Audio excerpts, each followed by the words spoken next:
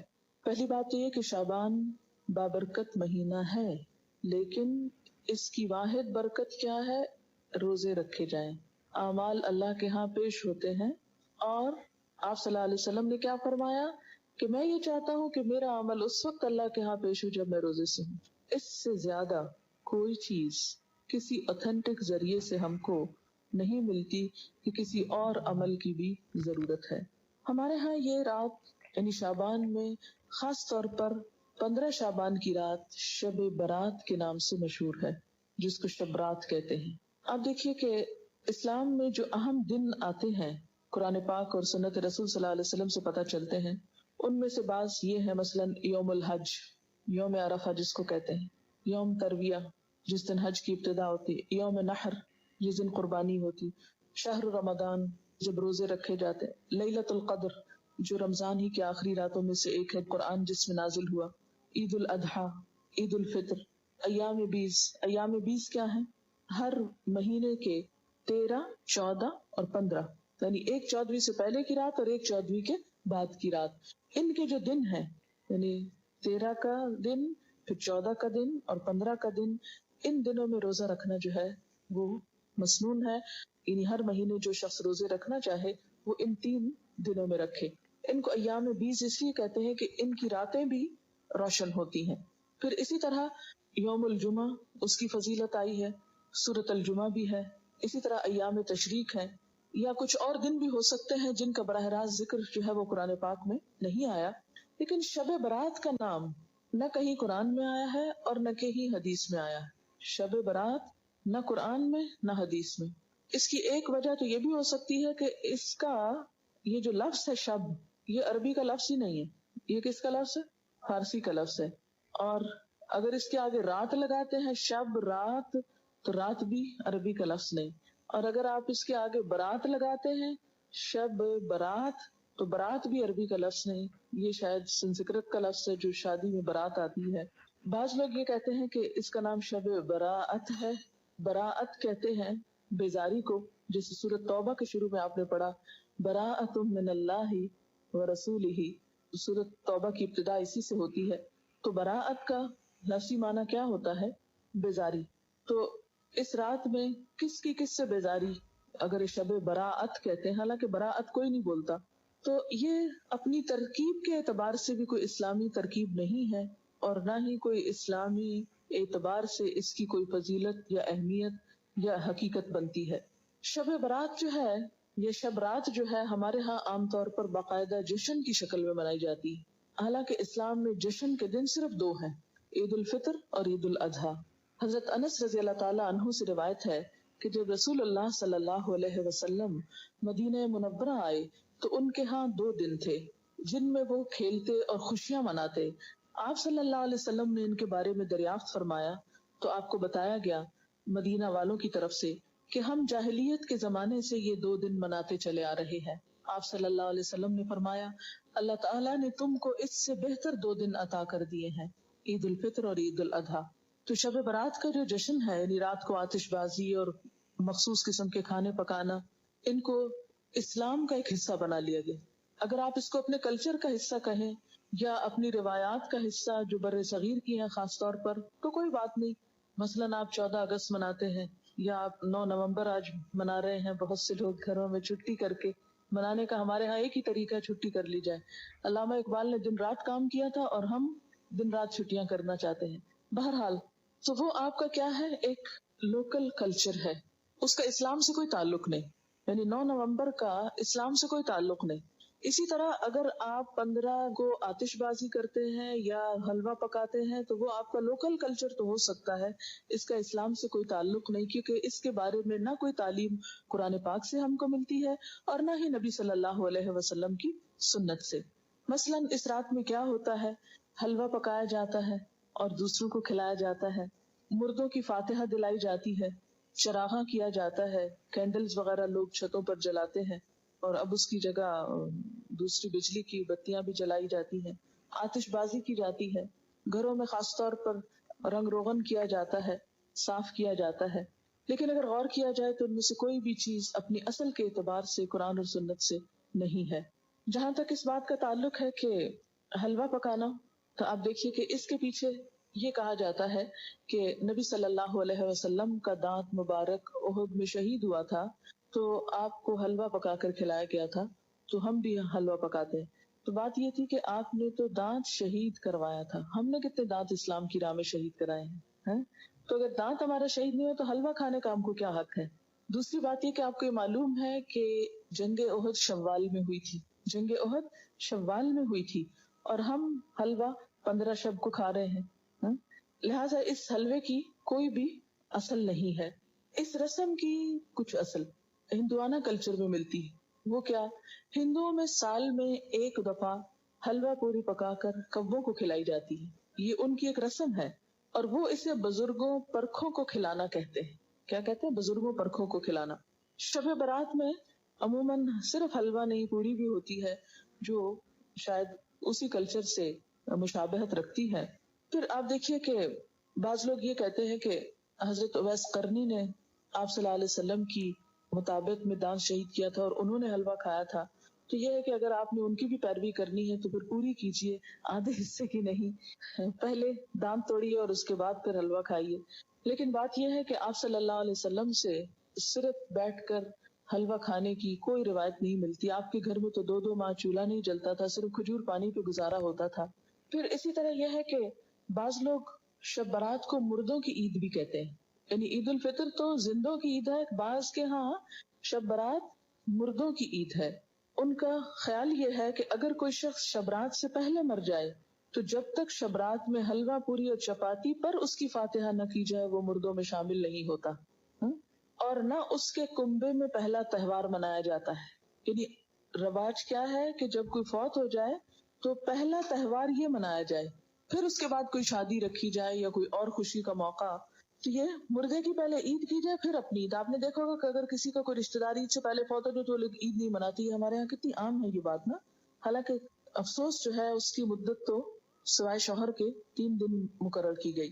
پھر اسی طرح یہ ہے کہ ان کے ہاں، ہندوؤں کے ہاں، اگر کوئی فوت ہو جائے تو یہ پرکھوں کو کھلانے والے واقعے سے پہلے نہ کوئی شادی بیاہ رکھتے ہیں اور نہ ہی کوئی اور خوشی کا موقع. اور اسی طرح یہ ہے کہ اگر کوئی شخص یہ نہ کرے تو اس کو اپنی برادری سے نکال دیتے ہیں. یہ بھی ہندوؤں کے ہاں ہے. جب تک وہ برادری والوں کو روٹی نہ کھلائے یا یہ حلوہ پوری نہ کھلائے اس وقت تک اسے برادری میں شامل نہیں کرتے، کیونکہ ان کے ہاں ذات پات اور برادری سسٹم بہت اسٹرانگ ہے. تو انہی کے اس کلچر سے متاثر ہو کر ہمارے ہاں بھی مردوں کی عید کے نام سے شب رات کو حلوہ پوری پر فاتحہ جو ہے ان کے لیے دی جانے لگی. ان کے ہاں یہ بھی خیال کیا جاتا ہے کہ جب تک یہ رسم ادا نہ ہو انسان مردوں میں شریک نہیں ہوتا، وہ معلق رہتا ہے. اب آپ دیکھیں کہ جو لوگ یہ رسم نہیں کرتے ان کے تو سب مرنے والے اب تک لٹک رہے ہیں کہیں، اور وہ مردوں میں شریک نہیں ہوئے. یہ کتنی نانسنس قسم کی بات ہے. کیا کوئی دین اس قسم کی تعلیمات دے سکتا ہے؟ اسی طرح بعض لوگوں کے ہاں یہ رواج بھی ہے کہ وہ گھروں کی صفائی کر کے ایک مخصوص جگہ پر حلوہ چپاتی رکھتے ہیں، اور موسمی پھل بھی اور مٹی ہے، یعنی 40 دن تک آنے کے علاوہ شب رات کو بھی آتی ہے. تو اس کا کوئی ثبوت نہ قرآن پاک سے ہم کو ملتا ہے اور نہ ہی حدیث سے ملتا ہے. ابھی ریسنٹلی آپ نے سورۃ المومنون پڑھی، اس میں آپ نے برزخ کے بارے میں پڑھا، وَمِن وَرَائِهِمْ بَرْزَخٌ إِلَىٰ يَوْمِ يُبْعَثُونَ، کہ مرنے والا جب مر جاتا ہے تو ان کے پیچھے کیا ہے؟ برزخ، پردہ آ گیا. کب تک؟ إِلَىٰ يَوْمِ يُبْعَثُونَ. کہاں اب ان کا آپ کے گھروں میں آنا اور آ کر کھانے پینے کی چیزیں دیکھ کر ترسنا، کیونکہ اب وہ خود تو کھا نہیں سکتے. یعنی یہ کتنے افسوس کی بات ہے کہ ایک روح آ رہی ہے اور آپ اس کے لیے کھانے پینے کی چیزیں رکھ رہے ہیں جو وہ کھا بھی نہیں سکتی. تو ناک بات ہے کہ مہمان نے تو کچھ کھایا نہیں اور اپنی موج کر لی ہم نے. اور بعض لوگ اس کی دلیل جو روحوں کے آنے کی کہتے ہیں کہ قرآن پاک میں بھی روح کا لفظ آیا ہے، اور حالانکہ آپ جتنی آیتیں بھی اس ضمن میں پڑھ چکے ہیں وہ حضرت جبریل علیہ السلام کے بارے میں ہے یا وحی کے بارے میں ہے. اور بعض لوگوں کا خیال یہ ہے کہ اگر شب رات کو یہ فاتحہ نہ دلائی جائے تو مردے غمگین واپس جاتے ہیں، اور اگر فاتحہ دلائی جائے تو مردے خوش خوش واپس جاتے ہیں. یہ ہندوانہ سوچ ہے، کیونکہ ہندوؤں کے ہاں روحیں بھٹکتی پھرتی ہیں. انشاءاللہ آپ کو لیٹر آن یہ تین بڑے مذاہب جو بر صغیر سے متعلق ہیں ہم سے کوئی بھی ایک روایت نہیں ملتی. زیادہ سے زیادہ جو ملتا ہے یہ سورۃ المومنون کی آیت ہے جو کیا بتاتی ہے کہ مرنے والوں کے پیچھے وَمِن وَرَائِهِمْ بَرْزَخٌ إِلَى يَوْمِ يُبْعَثُونَ. اور برزخ کا لفظی معنی کیا ہے؟ پردہ، اوٹ، حجاب، آڑ، کہ اب وہ ادھر نہیں آ سکتے، ہم ادھر نہیں جا سکتے، وہ ادھر نہیں آ سکتے. یہی تو اصل جدائی ہے، ورنہ سینسز ہمارے اندر بھی ہیں اور سینسز ان کے اندر بھی ہیں.